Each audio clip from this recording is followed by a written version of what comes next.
For more, let's bring in John Spencer. He's a retired U.S. Army major and an expert on urban warfare. He joins us from Colorado Springs. Mr. Spencer, thank you for taking the time to speak with us. Let's start with what is coming to light out of Bucha. What do you make of the killings of civilians there? Yeah, to be frank, I'm still shaken from what I'm seeing there. I've been in war. I've studied war. Don't let somebody tell you this is just what happens in war. I don't even think war crimes. I mean, it is war crimes under the law of war that clearly Russia doesn't follow. But this type of intimate killing, the tying of civilians' hands behind their back and shooting them in the head, as an old soldier, I know that's a very intimate, evil, and not a rogue unit. So don't let people tell you this is just what happens. This is just what Russia does. This is genocide. And that's what Ukrainian officials have been saying, and they are concerned that we're going to be hearing more of such atrocities in other areas. Let's move on to the military aspect of this war now. The Russian military, one of the largest on earth, they have the numbers, but what kind of challenges have they faced when it comes to urban warfare?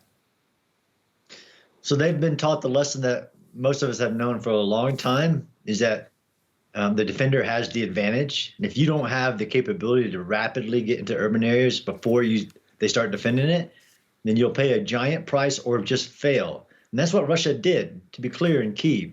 They failed to achieve their objective, which is rapidly get into Kyiv and take out the government. So they tried a couple different plans to do that. They're not capable of doing any of them. So now they're refocusing on trying to achieve a different objective just so they can say they won something. Talk to us about that main military objective. On February 24th, Moscow's goal was to take Kyiv quickly, as you said. That would have been their goal. They thought they could do it in 3 days. It hasn't happened. We're about to enter the 7th week of the war now. Why were they not able to take the capital? Right. Well, I mean, clearly they weren't capable because they're not the big army that we thought they were, as in that, yeah, they're big in numbers, but not capable. So they just failed to get there, to get into position, to even hold like the airfield that we saw in Hostomel. And then once they failed, every day that the Ukrainians didn't lose, they were winning and preparing to defend. So putting up blocks and barricades and roadblocks to stop from sneaking into the city. There was a credible military force. So this wasn't just all Ukrainian citizens, but it was the combined power of the Ukrainian military and the territorial defense and the civilians to start blocking, taking out the bridges, attacking anybody who's trying to get into position, which we saw that as it went on.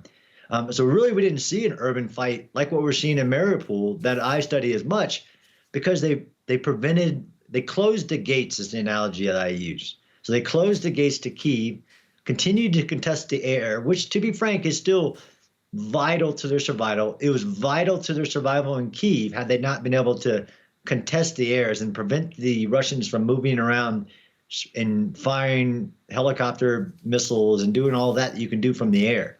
So that's where they closed the gates to the castle, the fortress that is Kyiv. The political seat.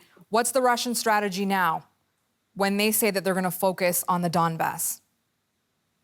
Yeah, their strategy now is to take these defeated, broken apart, high casualty units. Some of them will be pulled back into Russia and Belarus and try to be refitted. And then they're moving some directly over to the Donbass, right, where there's been a war even before 2014 for the eastern part of Ukraine. So they completely given up on what they entered the war to do. And now they're going to try to encircle the forces that are in the Donbass and Luhansk and Donetsk, and then either overtake them or just encircle them and say, okay, this is ours, even though there's people inside of it, trying to get any type of a win out of their failed, miserably inept military operation, illegal invasion into Ukraine.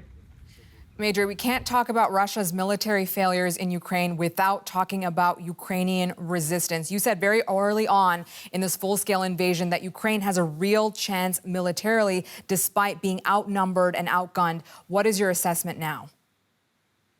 Yeah, I still think it's true. I mean, yeah, we're in a very dangerous situation, right? So if the Russians somehow pull off, right? So really, in all war, you want your enemy to make more mistakes than you do, and you capitalize on those.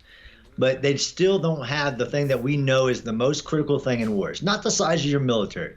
It's not even the weapons. It's the will to fight in your soldiers, the morale, motivation, and cohesion. The Russians didn't ever have that. They didn't believe in what they were doing, in their cause.